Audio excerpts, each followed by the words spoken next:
بسم اللہ الرحمن الرحیم۔ محبت وہی پائیدار ہے جو احترام، قربانی اور سچائی کے ستونوں پر کھڑی ہو۔ اللہ رب العزت نے تمہیں دنیا دی تاکہ اس کے ذریعے تم آخرت مانگ لو، اس لیے نہیں دی کہ اسی کے ہو جاؤ۔ امیر المومنین حضرت عثمان غنی رضی اللہ عنہ۔ اپنے اندر پرندے کی طرح عاجزی پیدا کرو جو آسمان کی بلندیوں کو چھو کر بھی گردن جھکا کر رکھتا ہے، اور بے شک عاجزی اللہ کو پسند ہے۔ کمانے کی سب سے بہترین چیز عزت ہے، اور خرچ کرنے کی سب سے بہترین چیز علم ہے۔ عبادت کوئی دلیل نہیں، معاملات سے پتہ چلتا ہے کہ خدا کا خوف ہے کہ نہیں۔ جو مل رہا ہے وہی تمہارے لیے بہتر ہے، تم نہیں جانتے لیکن دینے والا جانتا ہے۔ سبحان اللہ۔ ضمیر انسان کے اندر خدا کی بہت دھیمی مگر واضح آواز ہے۔ پیسوں کے قرض تو ادا ہو جاتے ہیں لیکن رویوں کے قرض ہمیشہ باقی رہتے ہیں، اور جب اللہ دینے پر آتا ہے نا تو تمہارے مخالف کو بھی تمہارا وسیلہ بنا دیتا ہے۔ جس شخص نے اپنے راز کو اپنے تک محدود رکھا وہ جلد کامیابی کی منزل تک پہنچے گا۔ مولانا جلال الدین رومی۔ جو شخص تم سے سختی سے پیش آئے اس سے نرمی کا برتاؤ کرو، کیونکہ اس رویے سے وہ خود ہی نرم پڑ جائے گا۔ توبہ روح کا غسل ہے، جتنی بار کرو گے روح میں اتنا ہی نکھار آئے گا۔ ہمیں خلوص اور اچھائی اپنے الفاظ میں نہیں، اپنی نیت اور فطرت میں پیدا کرنی چاہیے تاکہ ہم لوگوں کے عیب نہیں خوبیاں دیکھ سکیں۔ رسول اللہ صلی اللہ علیہ وآلہ وسلم نے ارشاد فرمایا، لوگوں میں اللہ تعالیٰ کے سب سے زیادہ قریب وہ شخص ہے جو سلام کرنے میں پہل کرے۔ زندگی کی سب سے بہترین ہجرت گناہوں سے نیکی کی طرف پلٹ جانا ہے۔ ہم لوگ عجیب ہیں، ثواب کی خاطر مرے ہوئے انسان کو کندھا ضرور دیتے ہیں مگر زندہ انسان کا سہارا بننے سے کتراتے ہیں۔ آدمی جب ماں باپ کے لیے دعا چھوڑ دیتا ہے اس کا رزق تنگ ہو جاتا ہے۔ یا اللہ ہمارے والدین کی بے حساب مغفرت فرما، آمین۔ پتہ ہے تکلیف کب ہوتی ہے؟ جب آپ سے کوئی اپنا بہت خاص شخص جھوٹ بول رہا ہو اور آپ سچ جانتے ہوں۔ اگر آپ کی بحث بدتمیز شخص سے ہو تو ہار مان لینی چاہیے، کیونکہ آپ کی آواز کتنی ہی بلند کیوں نہ ہو آپ ایک کتے سے اچھا نہیں بھونک سکتے۔ دوزخ نے کہا ماں وہ ہستی ہے جو گنہگار اولاد کو بھی بچا لیتی ہے۔ جنت نے کہا ماں وہ ہستی ہے جو مجھے بھی اپنے قدموں کے نیچے دبا لیتی ہے۔ یا اللہ پاک ہماری ماؤں کو ہمیشہ سلامت رکھنا، آمین۔ رسول اللہ صلی اللہ علیہ وآلہ وسلم نے ارشاد فرمایا، جب کوئی بھول گیا اور کچھ کھا پی لیا تو اسے چاہیے کہ اپنا روزہ پورا کرے، کیونکہ اس کو اللہ نے کھلایا اور پلایا۔ صحیح بخاری کتاب الصوم اور صحیح مسلم کتاب الصیام۔ کوئی کلاس آپ کو بولنا نہیں سکھاتی، لیکن آپ کے بولنے کا طریقہ بھی آپ کی کلاس کا تعین کرتا ہے۔ میاں بیوی کا رشتہ بھی ایک درخت کی طرح ہوتا ہے جسے محبت، احترام اور اعتماد کے پانی کی ضرورت ہوتی ہے۔ جب دونوں مل کر اس رشتے کو سنوارتے ہیں تو اس کی جڑیں مضبوط ہو جاتی ہیں اور یہ ہر آندھی طوفان کا مقابلہ کر سکتا ہے۔ کیا آپ جانتے ہیں آپ اپنا اوپر والا جبڑا نہیں ہلا سکتے۔ بچپن میں 2 انگلیاں جوڑنے سے دوستی ہو جایا کرتی تھی، اب گلے ملنے سے بھی منافقت نہیں جاتی۔ جی گویرا، تاریخ گواہ ہے کہ ہر مضبوط شخص کو تباہ و برباد کرنے والا کوئی اپنا یا دوست ہی ہوتا ہے۔ حضرت ابو ہریرہ رضی اللہ عنہ سے روایت ہے کہ نبی کریم صلی اللہ علیہ وآلہ وسلم سجدے میں کہا کرتے تھے: اللہم اغفر لی ذنبی کلہ دکہ وجلہ واولہ وآخرہ وعلانیتہ وسرہ۔ ترجمہ: اللہ میرے سارے گناہ بخش دے، چھوٹے بھی اور بڑے بھی، گزشتہ بھی اور موجودہ بھی، کھلے بھی اور چھپے ہوئے بھی۔ زندگی میں آپ جن رشتوں سے محبت کرتے ہیں انہیں ہمیشہ نیکی کا درس دیں، کیونکہ سچی محبت وہی ہے جس میں اس انسان کی آخرت سنوار دی جائے۔ غلط صحیح کا فیصلہ خدا پر چھوڑ دو، تم انسان ہو، انسانیت پر زور دو۔ شہر رمضان الذی انزل فیہ القرآن ھدی للناس وبینات من الھدی والفرقان۔ سورۃ البقرہ آیت نمبر 185۔ ترجمہ: رمضان کا مہینہ وہ ہے جس میں قرآن نازل کیا گیا، جو لوگوں کے لیے ہدایت ہے اور جس میں ہدایت اور حق و باطل میں فرق کرنے والی واضح نشانیاں ہیں۔ دولت ایک جھٹکے میں اور خوبصورتی ایک بیماری میں اور عزت ایک غلطی سے فنا ہو جاتی ہے، اس لیے تینوں چیزوں پر کبھی تکبر نہ کریں۔ نبی کریم صلی اللہ علیہ وآلہ وسلم نے فرمایا: بہترین اخلاق یہ ہے کہ جو تم سے تعلق توڑے تم اس سے جوڑو، جو تمہیں محروم کرے اس کو عطا کرو، اور جو تم پر ظلم کرے اسے معاف کر دو۔ زبان سے معاف کرنے میں وقت نہیں لگتا، مگر دل سے معاف کرنے میں عمریں بیت جاتی ہیں۔ ذرا سوچ سمجھ کے زبان کا استعمال کیا کریں۔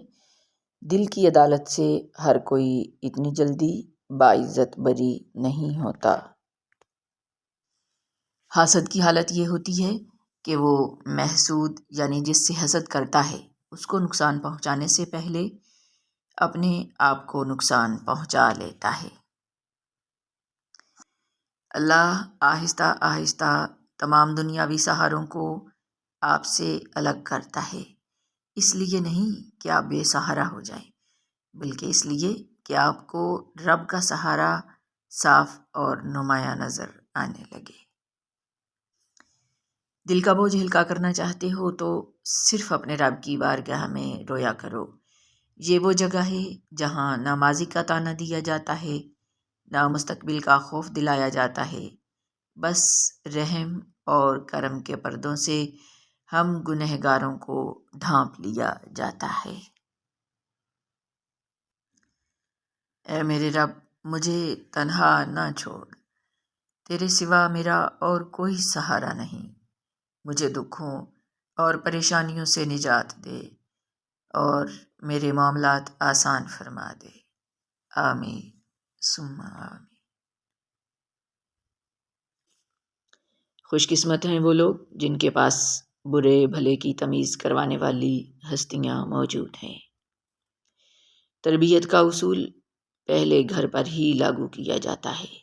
جو لوگ نصیحت سن ہی نہیں سکتے ان کی بربادی کا سفر بڑی تیزی سے آگے ہی آگے بڑھتا چلا جاتا ہے اور پھر سوائے پچھتاوے کے کچھ باقی نہیں رہتا۔ فجر کی نماز خود پر لازم کر لو، کیونکہ یہ شیطان کے خلاف دن میں تمہاری پہلی فتح ہے۔ رسول اللہ صلی اللہ علیہ وآلہ وسلم نے ارشاد فرمایا: جو شخص دنیا میں دوغلاپن اختیار کرے گا تو قیامت کے دن اس کے منہ میں آگ کی 2 زبانیں ہوں گی۔ ابو داؤد۔ مایوسی ایک دلدل ہے، آپ اس میں پہلا قدم رکھتے ہیں، دوسرا قدم آپ کو نہیں رکھنا پڑتا، کیونکہ دلدل کو ہمیشہ پہلے قدم کا ہی انتظار ہوتا ہے۔ حضرت بلال حبشی تھے، سید نہیں تھے، کالے تھے، سفید نہیں تھے، غریب تھے، امیر نہیں تھے، غلام تھے، آزاد نہیں تھے، ان پڑھ تھے، عالم نہیں تھے، لیکن ان کے تقویٰ کا یہ عالم تھا کہ آپ مکہ کی سرزمین پر چلتے اور قدموں کی آہٹ جنت میں سنائی دیتی۔ نبی کریم صلی اللہ علیہ وآلہ وسلم نے ارشاد فرمایا، موت کی آرزو مت کرو، اگر تم نیک ہو تو شاید زیادہ نیکی کر سکو، اور اگر بدکار ہو تو توبہ کر کے اللہ کو راضی کر سکو۔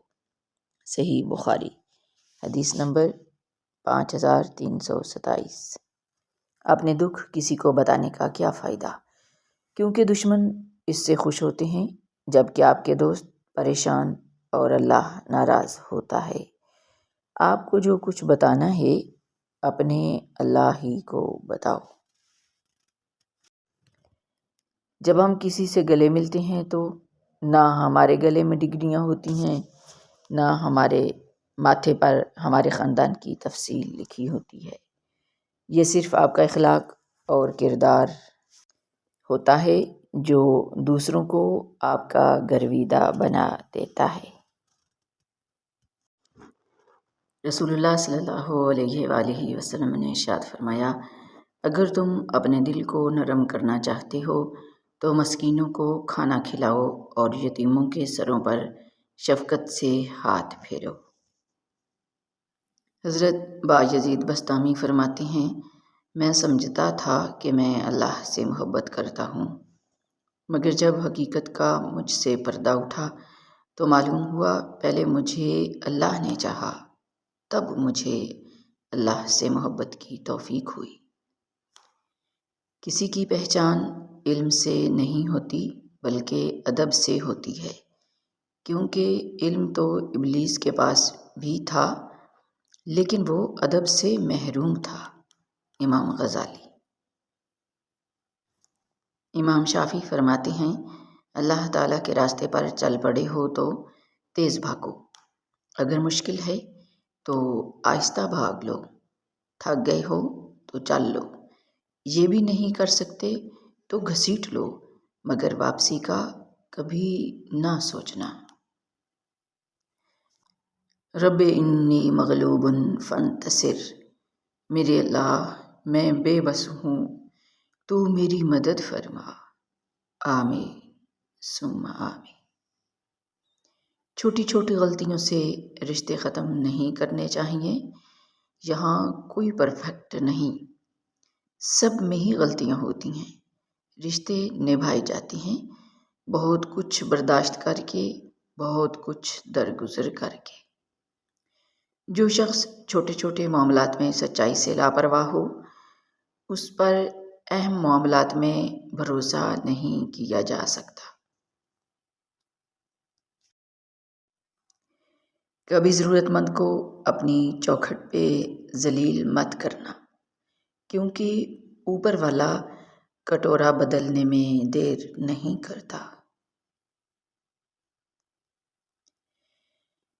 رسول اللہ صلی اللہ علیہ وآلہ وسلم نے ارشاد فرمایا، جس کے پاس مال ہو وہ اس کا حق یعنی زکوٰۃ ادا نہ کرتا ہو تو قیامت کے روز اللہ رب العزت اسے اس طرح کر دے گا کہ اس کا مال جہنم کی آگ میں گرم کیا جائے گا، پھر اس سے اس کی پیشانی، پسلی اور پیٹھ کو داغا جائے گا، یہاں تک کہ اللہ اپنے بندوں کا ایک ایسے دن میں فیصلہ فرما دے گا جس کی مقدار تمہارے دنیاوی حساب سے 50,000 برس کی ہوگی۔ اس کے بعد وہ اپنی راہ دیکھے گا، وہ راہ یا تو جنت کی طرف جا رہی ہوگی یا جہنم کی طرف۔ سنن ابی داؤد۔ زندگی اتنی سستی نہیں ہے کہ اسے لوگوں کے تلخ رویوں کی وجہ سے ہار دیا جائے۔ مسکرائیں کہ یہ زندگی صرف اس رب کی امانت ہے جس نے اس کائنات کی کسی شے کو بیکار نہیں بنایا۔ شکر ادا کریں کہ آپ سے محبت کرنے والا کوئی عام نہیں بلکہ اس کائنات کا رب ہے۔ محمد الرسول اللہ صلی اللہ علیہ وآلہ وسلم نے فرمایا، جب آدمی اپنے گھر سے نکلے تو کہے بسم اللہ توکلت علی اللہ لا حول ولا قوت الا باللہ۔ ترجمہ: اللہ کے نام سے نکل رہا ہوں، میرا پورا توکل اللہ ہی پر ہے، تمام طاقت اور قوت اللہ ہی کی طرف سے ہے۔ تو اس وقت اسے یہ کہا جاتا ہے، تجھے ہدایت ملی، تیری کفایت کی گئی اور تجھے بچا لیا گیا ہر بلا سے۔ چنانچہ شیاطین اس سے دور ہو جاتے ہیں اور دوسرا شیطان اس سے کہتا ہے، تیرا داؤ ایسے آدمی پر کیوں کر چلے جسے ہدایت دی گئی، اس کی کفایت کر دی گئی اور اسے بچا لیا گیا۔ سنن ابو داؤد، حدیث نمبر 5095۔